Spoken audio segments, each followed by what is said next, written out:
There you go. See? Much better. What was that noise?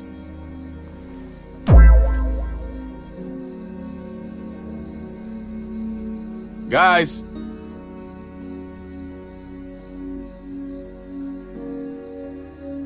Hello? You know what, David? Time for you to open your eyes. Kate's gonna leave your ass. What? She told me so. Javi! You said that? Jesus fucking Christ! No! There's nothing wrong with cheating in a vacuum. People cheat all the time, whether it be to win a game, to leverage some advantage, or supersede the bounds of a relationship. Cheating is easily justifiable, and any argument stating that it's always wrong is demonstrably false. I will prove my case to you by analyzing the dynamics of Kate, David, and Javi's love triangle from The Walking Dead: A New Frontier. So what is cheating? According to Anna Drescher, a mental health writer from Psychology Today, cheating is a physical, emotional, or digital breach of trust. The subjectivity comes into play whenever you consider the different types. It could range anywhere from watching adult content to having one-night stands. One could argue that having a one-night stand isn't considered cheating because maybe they didn't finish, or they wore a condom. Maybe they were pretending it was their partner, or just whatever cope they decide to use. Context and timeline. Key characters: Javi Garcia, The Affair, former pro baseball player, disgraced for gambling, often absent, but promises his dying father to be more present for his family. Be brothers before it's too late. That's not too much to ask. One last favor for your old man. It will never happen, Pa. Never. David Garcia, the husband, Javi's older brother, a soldier who thrives on deployment. He's resentful of Javi's charisma and status within the family. Fucking tried? Everyone's here. They've been here for days, and where the fuck were you? I'm there, right beside him, holding his hand like a good son. And he doesn't even see me. He doesn't even see me because he's looking for you. You don't think there's a million places we'd rather be? You don't think we all had to make sacrifices? He was my dad too. I mean, you're not the only one dealing with this. And what a fine son you turned out to be. Uncle Javi? Why are you fighting? What's going on? It's okay, Gabe. Your dad's just a bit of a bully is all. Don't. Uncle Javi's just joking. I love you, little brother. You know that, right? Well, you got a pretty funny way of showing it. You think I was jealous of you. No, I don't think anything. Well, I was, for a long time. You've lost more than I'll ever have. Kate, the wife, David's wife, and stepmother to his children, directionless, uneasy in her role, and later develops feelings for Javi. Oh, when I found out David had kids, I told him I am not changing who I am around them. And when he proposed, I reminded him that I'm not exactly stepmother material. He was reassuring, but yeah, I could tell he was worried about it. I knew he'd try to get me to change. Or at least he'd hope that being around the kids more would change me, you know? I suppose it did. I used to talk about all those mothers who'd go on about raising their kids being the hardest thing in the world. Gabe's making me start to think they had a point. Some days I just want to leave them by the side of the road. Look, I love these kids, but I could do without Gabe reminding me I'm not his mother whenever he's pissed. Christ, I need to get laid. Mariana, David's daughter, kind and hopeful.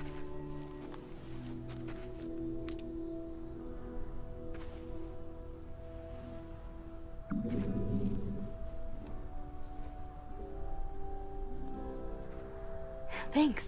Gabe, David's son, impressionable and struggling with adolescence. All I know is, if it wasn't for him... Back the fuck off! Now! Just back away! Take it easy, son.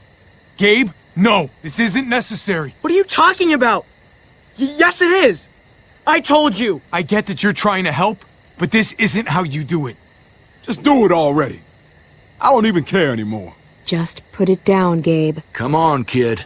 Well, what are you waiting for?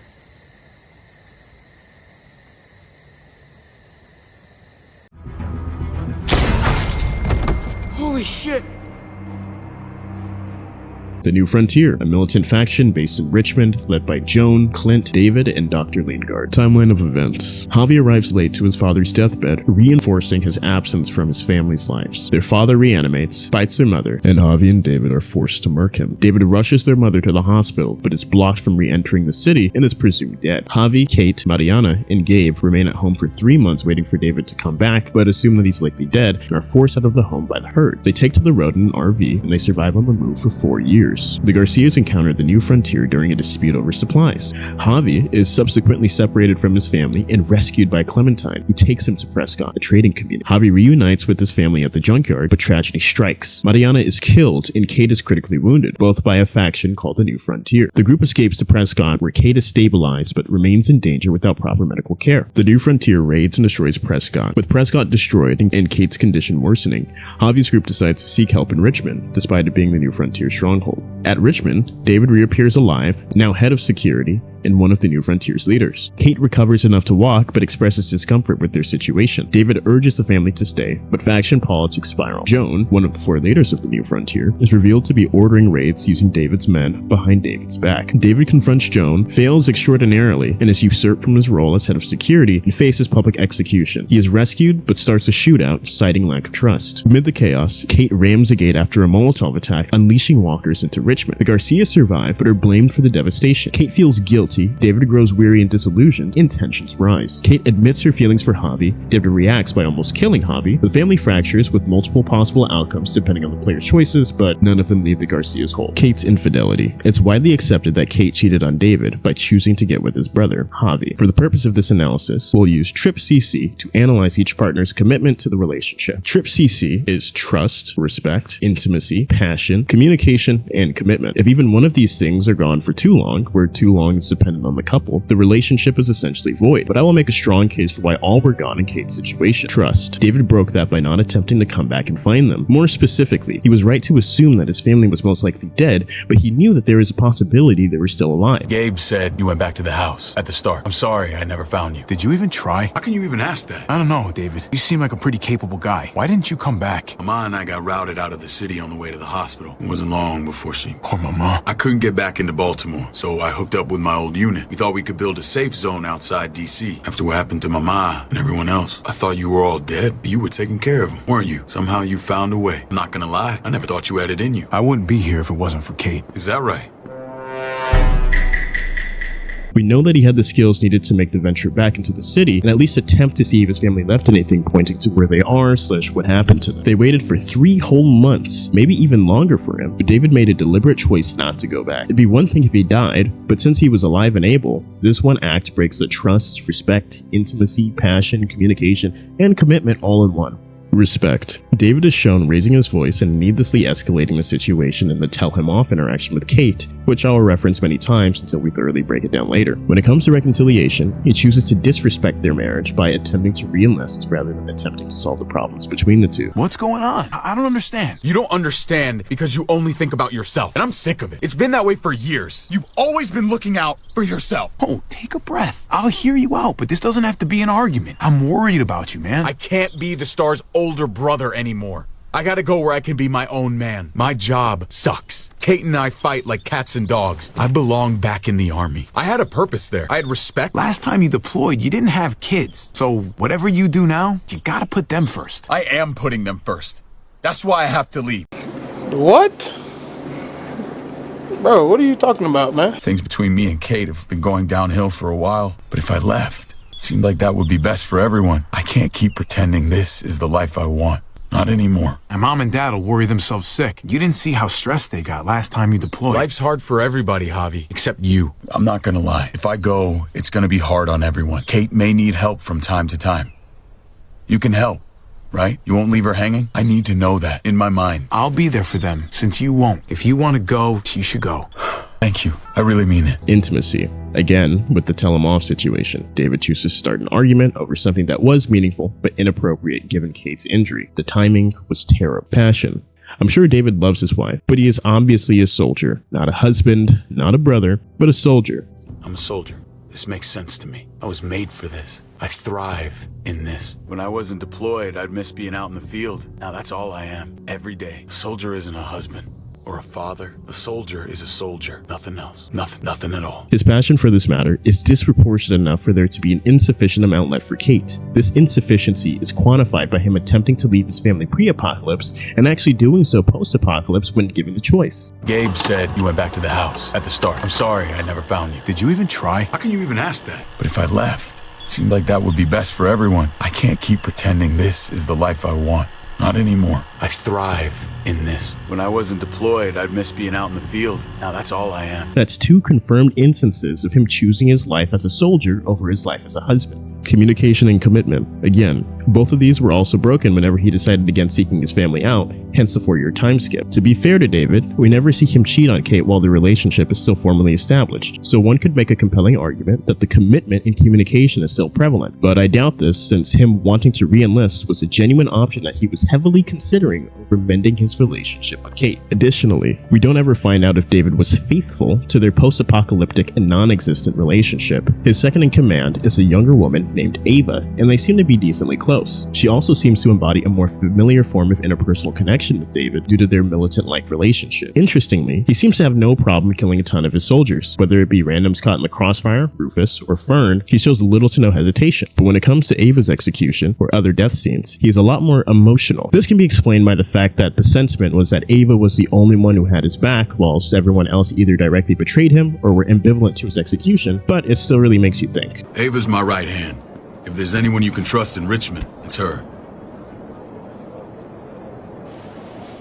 That woman, she was the first person I met up with after you and me got separated. I never would have made it without her. Huh? Given David's status within the community, it wouldn't be unreasonable to assume that he likely engaged in extramarital affairs with others within the community. Even if he stayed celibate for 4 years, which I doubt given his willingness to abandon his family. Based on Kate's behavior toward Javi, I doubt that this is a standard that Kate would hold David to. With all that being laid out, if one person breaks a social contract, then the other person gains no benefit by maintaining their end of the bargain. At this point, if Kate were to cheat, then it's still unjustified. It is understandable, and seeking connections outside of the relationship is very human. However, this is not enough to prove that cheating in this case is not wrong. Ideally, if your needs are not being met and reconciliation is not something both parties want to do, then some kind of breakup would be and should be initiated. Without separation, we're just at understandable. Acknowledging this, there are more factors ahead when, once considered, will justify Kate's cheating on David.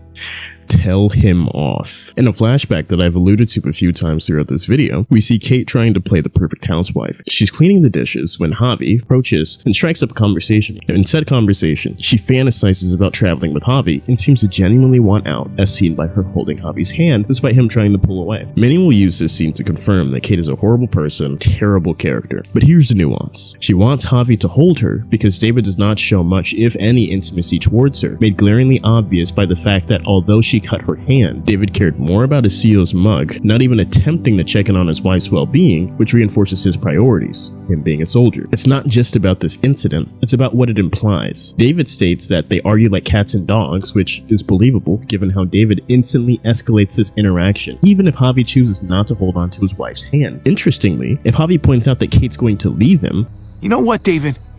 Time for you to open your eyes. Kate's gonna leave your ass. What? She told me so. Javi! You said that? Jesus fucking Christ, no! We were talking about traveling and I just... No, I definitely didn't say that. At all. 3 days, then I want you off my couch and out the door. We clear? Fine. Javi, that is my husband. We are married, in case you forgot. That's for life. she does a complete 180, saying that marriage is for life. But given her actions and the way she looks at Javi, one could reasonably make the argument that Kate was more so speaking performatively to maintain the illusion of her marriage to David and to herself. Kate puts on a mask to feed into the perceived validity of the status quo. That status quo, or delusion, is the Garcia family's cohesion. This can be seen whenever Javi and David lie to Gabe, David's son, about David's physical abuse towards Javi. Uncle Javi? Why are you fighting? I could hear you from inside. What's going on? Just a misunderstanding between your uncle and me. Go inside, mijo. We'll be in a minute. Go on. It's okay. Inside. It's also seen whenever Kate inquires about Javi's injury imposed by David. What happened?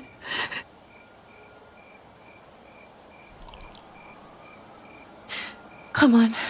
And then finally seen again during this infamous tell him off scene. If you listen closely, Javi doesn't just state that Kate's going to leave David, he supports his statement by saying that Kate told him. Kate's gonna leave your ass. What? She told me so. Javi! Assuming Javi wasn't lying, that'd mean that Kate came to Javi in confidence about her thoughts on her marriage with David, expressing her desire to leave. One could argue that going to his brother, who she likely had a slight crush on, is inappropriate, yes, but given Kate's lack of a social circle, which I inferred from her comments of feeling trapped, it would make sense that she'd not only go to Javi out of her liking towards him and similar abuse experiences from David, but also the sheer proximity of him. It's not holistically acceptable, but definitely understandable. Finally, and most importantly, another reason why Kate might have denied what Javi said is simply because she's afraid of being physically beat. Throughout the story, it's never really shown explicitly that David would ever hit Kate, but in many different scenes throughout the story, we see that he is quick to physical violence. Granted, all of his violence against women is during the apocalypse, where societal norms don't apply, but few examples are when he was about to hit Joan. You bitch. I fucking trusted you! Careful! Don't give him a concussion. When he disarmed Fern. Richmond was fine until your stupid Easy, ass Fern. showed up. We're dead meat, David. Might as well take out this asshole while I can. Fern, Shut up! stand down. That's an order. Please, forgive both of us. No! Holy shit! Oh my god! David. Oh my god! Dad! You're welcome, Javi. That dead guy! David, what are you doing? This isn't right! David! Oh my god. This is unacceptable. Did you really need to break her arm? That wasn't necessary. Okay? Don't thank me. When he hit Gabe twice, once on accident with instant remorse. No! David! Gabe! I'm sorry, that was an accident. You were going to kill her! She was going for her gun! Look at her! Gabe, She can't even stand up! What the hell is wrong with you? It was over the line, Gabe. You're right. Gabe. I'm sorry. I didn't mean to do that to you. You know that?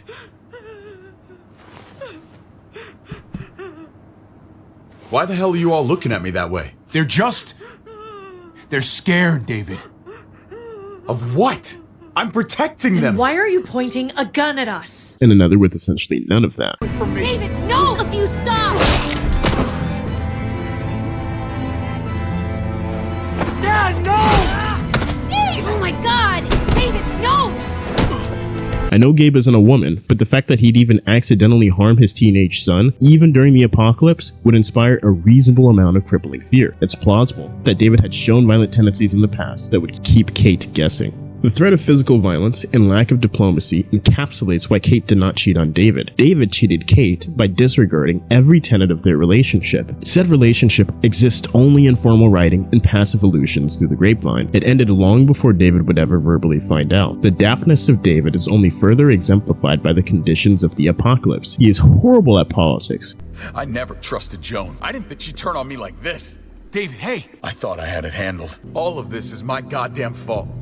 I should have seen it coming, but I dropped the ball. I keep doing this, making the same stupid mistakes. And although he is tactically adroit, he totally fails to inspire pretty much everyone that he leads. He fails his entire family by not going back for them, which indirectly results in Mariana's death, Kate getting shot, and his son feeling alienated. His son, specifically by hitting him carelessly and potentially leading him to his death, and his brother by being abrasive, abusive, and literally almost killing him. Additionally, he either lacks sufficient social awareness to realize that 4 years deliberately spent away from his wife can't be looked past, or he simply doesn't care about the nuance of the situation and believes that those abused by him will continue to acquiesce to his every request. I'm more inclined to believe it's the latter because he has the audacity to attempt to send Javi on his merry way whenever they reconnect. What's your plan, David? We used to store a vehicle up this way. Provisions. I came to get you set up. And say goodbye. I don't want you to worry about Kate and Gabe. I'll take care of my family from now on. They'll be safe with me. Wait, this is a send-off? You're just seeing me on my merry way. You think I want this? Well, you're not doing much to stop it. I don't see another way. He attempts to placate Javi by giving him supplies, but he really believes that his little brother, who spent the last 4 years putting his life on the line every day to protect David's family, would be okay with just never seeing them again. In a way, it's just as daft as his belief that he could just resume his relationship after abandoning his family, but his actions are consistent with someone who is ungrateful, solipsistic, and jealous, which David does directly and indirectly admit to Javi. A soldier is a soldier, nothing else. Call yourself whatever you want. I still see you as my brother. That is kind of you to say, Javi. I wish I had your heart sometimes. You don't need to change a goddamn thing about yourself, except thinking that you need to change. Like I said, I wish I had that heart of yours. David doesn't want to have to compete with Javi, so his exiling of his brother is reasonable. David will not only demean Javi to his face, but he'll also do it behind his back to his own son. Gabe delineates this to Javi by stating that David told him never to be like Javi, that Javi is no man at all. Who's the fresh meat? Ava is my brother, Javi. The baseball brother? What are the chances of you turning up on the doorstep? My brother talked about me. All the time at the start. All good, I hope. I think you know the answer to that. Never be like your uncle. He told me that all the time. Don't be a man who relies on other people to solve your problems, because then you're not a man at all. I used to think he was right. Not anymore, though, Javi. I can only hope I grow up to be like you. Really, thanks a million. You're welcome, a million. Ironically, David actually asks Javi to look out for his family for him while he re-enlists. If I go, it's gonna be hard on everyone. Kate may need help from time to time. You won't leave her hanging? I need to know that in my mind. I'll be there for them, since you won't. If you want to go, you should go. Thank you. This means that even without the outbreak, despite him not thinking that Javi was a man and wouldn't want his son to be like him, he was still willing to entrust him with his entire family for anywhere between 2 to 6 years, maybe even longer. This means that either David's insecurity won't allow him to admit that Javi is someone worth looking up to, or he's so hellbent on being a soldier that this desire supersedes his obligation to take care of his family. He'd be fine leaving them in the care of someone he doesn't really trust. Based on his abandonment of his family, we can at least say the latter, maybe both. He does, however, care about his family. This, I have no doubt. He got revenge on his own men for the killing of his daughter Mariana, makes an attempt to help his family out despite the hairy politics of the new frontier, and even attempts to protect them, even if it means scaring them away. This care and love that he has for his family, although true and genuine, does not absolve him of his neglectful, abusive treatment of them. To be fair, it's true that Kate had many opportunities to leave David, and there was a woman before him that had left. Acknowledging this, it's possible Kate genuinely wanted to reconcile, as she is shown to genuinely love Gabe, Mariana, the other Garcias, and likely David as well. Please, Gabe, please. I never thought I could be a mom. I never thought I wanted to be a mom until I met you and your sister. I'm begging you, don't do this. It's my dad, Kate. I can't lose him again. And I can't lose you. Just say goodbye, Kate. I can't, Javi. Look at me, Gabe, please. It's his father, Kate. It's what he wants. And this is what you want. What we want. We got so close in the last few years. I thought Gabe would want to stay with us. I really saw him as my kid. I guess he didn't feel the same way. We are to trust what she probably told Javi in confidence. That fear of maybe getting beat may cripple her decision-making process, rendering her frozen in time. During the apocalypse, we know that Kate and Javi are at least flirty. It's plausible that they've transgressed the bounds of a platonic relationship, but the dialogue options make this nebulous. Javi, you found us. Hey, it's okay. I got you. You happy to see me? I'm happy to see all of you. Happy you're all okay. Christ, I need to get laid. Come on, Kate. You know we can't do that. Who said I meant with you? In this case, however, if something did happen between the two, there's no need to break up with David because he's presumed dead. Can't break up with a dead person. Whenever they find David to be alive, Kate can't break up with him there because she has experienced near-death violence from the men that David is supposed to command. Even though it was eventually made clear that David had nothing to do with the raiding, at the time, from her perspective, disagreeing with David is the same thing as getting murked. It's also worth considering his status within the new frontier. Who's to say that this violent, impulsive, erratic man, who now has the power to command an entire military faction, won't use that against Kate in the case she refuses to be with him? We never see this happen. This being seeing David use his status and power against Kate in an unfair manner. But David audibly admits at least twice directly and once indirectly that rules don't apply the same to everyone. Family seem to get better treatment. Looks like the rules don't apply to everyone, huh? That's right. Some people get out of here early, others stay a long f***ing time. Hello again, Clementine. She's trouble.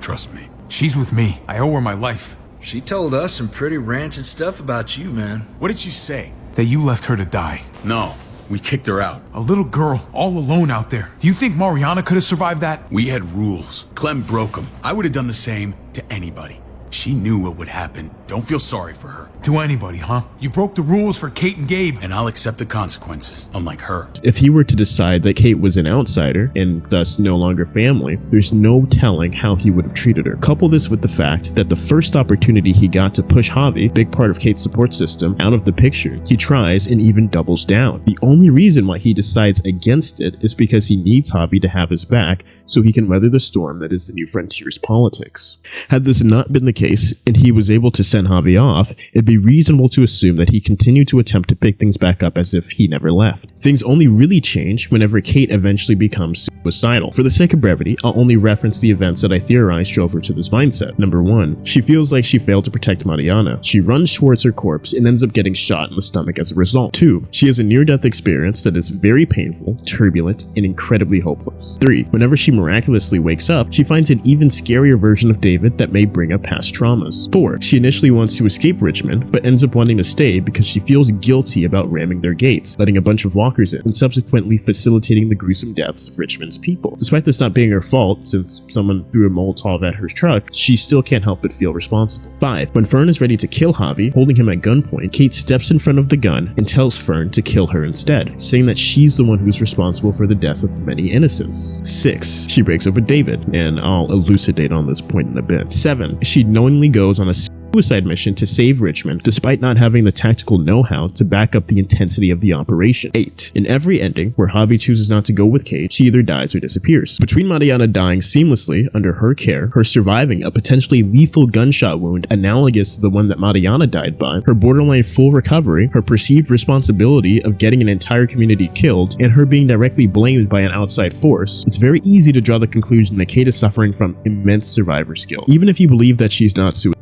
at the very least, she is willing to give her life to temper the guilt that ruminates her mind. With that established, we can go on to point 6. It's no coincidence to me that Kate breaks up with David whenever she is suicidal. And if you don't buy that narrative, then it's also worth noting that David had been stripped of his power and had no more formal authority over her. His lackeys, who perpetuated all of the violence against her and her family, were dead. The woman who orchestrated it was either dead, likely dead, or missing. And David's only real ally after Ava dying was Gabe, if even that. Despite all this, David, upon hearing the news from Kate, crashes out on Javi and nearly kills him regardless of what Javi's relationship with Kate is. It's clear that he just wanted to take his anger out on someone and did not care about the consequences. Notably, David hits Gabe without a care, where when he did this earlier, he seemed apologetic and remorseful. And he can even kill Javi on accident. I'm gonna f***ing kill you!